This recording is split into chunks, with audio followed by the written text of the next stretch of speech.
Alors, c'est pas facile de faire le bon choix. Mais alors en plus, quand tu as peur des conséquences, quand tu flippes à mort, eh bien c'est encore plus dur.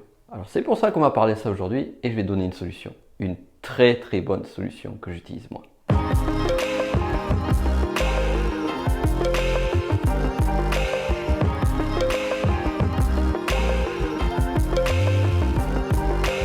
Hello mon cher chat fourbe, comment vas-tu aujourd'hui? Bien ou super bien? Faire un choix, c'est toujours quelque chose de délicat. Parce que lorsqu'on choisit entre deux choses, eh bien, on se coupe d'une des deux choses. C'est blanc ou noir, on, off. Et généralement, quand on rajoute le facteur peur, eh bien, c'est encore plus fort. C'est-à-dire que plus le choix est important, plus la peur de choisir de faire le bon ou le mauvais choix va être importante. Donc, ce que je vais te donner aujourd'hui, c'est juste une question simple qui va t'aider à résoudre cette équation-là. Et pour cela, on va parler de peur. Alors la peur, il y a différentes formes de peur. Il y a la peur que l'on va créer, une peur mentale, une projection, et une peur qui va être plus une peur archaïque.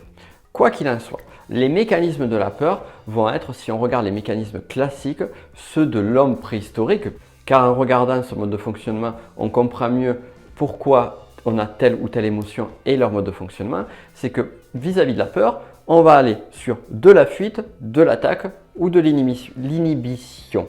L'inhibition. C'est pas facile à dire, mais c'est plus facile que dire ciao mes chers chats fourbes. Je t'invite à le dire d'ailleurs, ciao mes chers chats fourbes. Tu vas voir, c'est pas évident. Donc, je disais quoi moi? Je te disais sur ces trois peurs, sur ces trois choses. Donc, lorsqu'on a peur, eh bien, l'homme préhistorique, par exemple, il est face à un danger, mais un danger vital. Eh bien, soit il va fuir pour éviter le danger, soit il va attaquer pour détruire ce danger-là, ou l'inhibition, c'est figé, il ne se passe rien, je ne peux plus agir, et en fait, c'est un peu comme s'il faisait le mort. Et là aussi, c'est pour faire en sorte que le danger ne le voit pas. Passe derrière. Ces modes de fonctionnement, peur, fuite, inhibition, on va les avoir aujourd'hui, même si nos peurs que l'on a aujourd'hui ne sont pas des peurs vitales. Alors, pourquoi je te parle de ça? Parce qu'en termes de choix, c'est ce qui va se passer également. Lorsque tu fais un choix, tu vas avoir des modes de fonctionnement par défaut. Un mode de fonctionnement par défaut, ça va être, eh bien, j'ai un choix, j'ai une peur, j'ai la fuite. Je vais aller sur le choix le plus facile. Je vais m'échapper. Ça, c'est la première façon de faire. Donc, je vais choisir le choix, je vais choisir la direction confort. Ensuite, je vais avoir la direction d'attaque. C'est-à-dire que je vais foncer. J'ai un choix à faire, eh bien, je ne vais pas réfléchir, je vais foncer et on verra ce qu'on verra.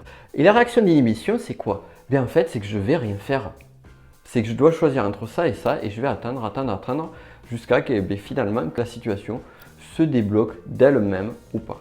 Quoi qu'il en soit, ici, ce qu'il est important à prendre en considération, c'est que le choix que tu vas faire va être drivé dans ces dynamiques-là par la peur. Et aussi, si l'on va un petit peu plus loin, ça va t'amener à une action à court terme. C'est-à-dire que tu vas résoudre l'équation à court terme. Tu as un choix à court terme qui est présent, tu as une peur qui se manifeste. Et donc, qu'est-ce que je vais faire pour solutionner la chose le plus rapidement possible? Rappelle-toi, l'homme préhistorique, face à une espèce de tigre à dents de sabre, parce que c'est classe quand même, le tigre à dents de sabre et ça fait peur. Il est face au tigre à dents de sabre, qu'est-ce qu'il fait? Eh bien, soit il va attaquer, soit il va fuir. Ou faire le mort en espérant que le tigre à dents de sabre, il ne le voit pas. Mais bon, ça, c'est pas une bonne idée. Et donc, toi, quand tu as un choix qui réveille, qui suscite une forte émotion de peur, eh bien, tu vas te retrouver face à ces mécanismes par défaut. Alors ici, parmi ces trois mécanismes, il n'y a pas de bon ou de mauvais mécanisme. C'est-à-dire qu'il y a toujours des solutions qui peuvent t'aider. Moi, ce que j'aime bien dire, c'est que on va pas, mon job à moi, c'est pas t'enlever ces trois solutions-là, c'est de pouvoir t'en donner une quatrième, une cinquième, une sixième. Et toi, après, une fois que tu as ces différentes solutions, c'est de choisir laquelle parmi ces solutions te semble la plus adéquate en fonction de la situation donnée. Donc, si l'attaque, je te donne d'autres solutions et que tu te rends compte que l'attaque, eh bien, c'est la meilleure solution, ben, va vers l'attaque. Quoi qu'il en soit, moi, ce que j'ai pu constater par ma propre expérience personnelle et par l'expérience des personnes que je vois autour de moi, c'est qu'un choix drivé par la peur, je répète, un choix drivé par la peur est dans 80% des cas un mauvais choix. Pourquoi? Parce qu'il va être fait de façon instinctive et il va avoir pour but de résoudre le problème à court terme.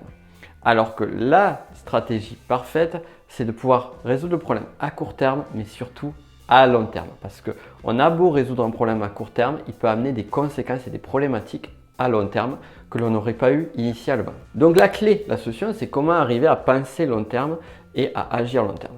Et pour ça, attention, j'ai the question. Quand je dois décider, quand je fais un choix, avant d'acter ce choix-là, je me dis je vais faire ça, je me pose la question suivante. Et cette question, elle résout tout. Je me dis, est-ce que le choix que je vais faire là est drivé par ma peur? Je répète, est-ce que le choix que je vais faire là est drivé par ma peur? En fonction de la réponse, soit je continue, je me conforte sur ce choix ou pas. Et ce qu'on se rend compte, c'est que bien souvent, un choix qui est drivé par la peur, comme je t'ai dit, sur 80% de tes choix, eh bien ce seront des choix, soit des choix de facilité, soit des choix qui vont résoudre une problématique rapide, mais qui ne vont pas forcément être bons à long terme. Donc ce que je t'invite à faire, c'est juste prendre du recul. Je ne vais pas te dire que ça c'est ok, ça c'est pas ok. Chaque choix, chaque situation est bien particulière, chaque personne est bien particulière. Et de même, si tu revis une situation de façon régulière, eh bien il est possible que dans certains cas, le choix que tu as pris était le bon et d'autres fois, il sera un mauvais choix. Donc juste prendre le recul. C'est ça en fait. C'est de ne pas être drivé par cette émotion de peur. Et prendre le recul suffisant pour dire ok, est-ce que je vais là ou est-ce qu'il n'y a pas d'autre solution? Et pour ça, question, est-ce que ce choix est drivé? Est-ce que mon choix est drivé par la peur? Teste, fais-le. Dis-moi en commentaire, tiens, par exemple par rapport à des décisions que tu vas faire aujourd'hui, juste se poser la question, voilà, pose-toi la question, est-ce que ce choix est drivé par la peur? Et dis-moi ton retour en commentaire, ça serait très intéressant de pouvoir échanger là-dessus. Sur ce, je t'invite à liker cette vidéo et sache que le fait de liker cette vidéo n'est pas un choix drivé par la peur, c'est important de le rappeler. Abonne-toi à cette chaîne YouTube si tu veux d'autres conseils. Et puis, quant à nous, on se dit à très vite. Ciao, cher chat fourbe qui sait faire le bon choix.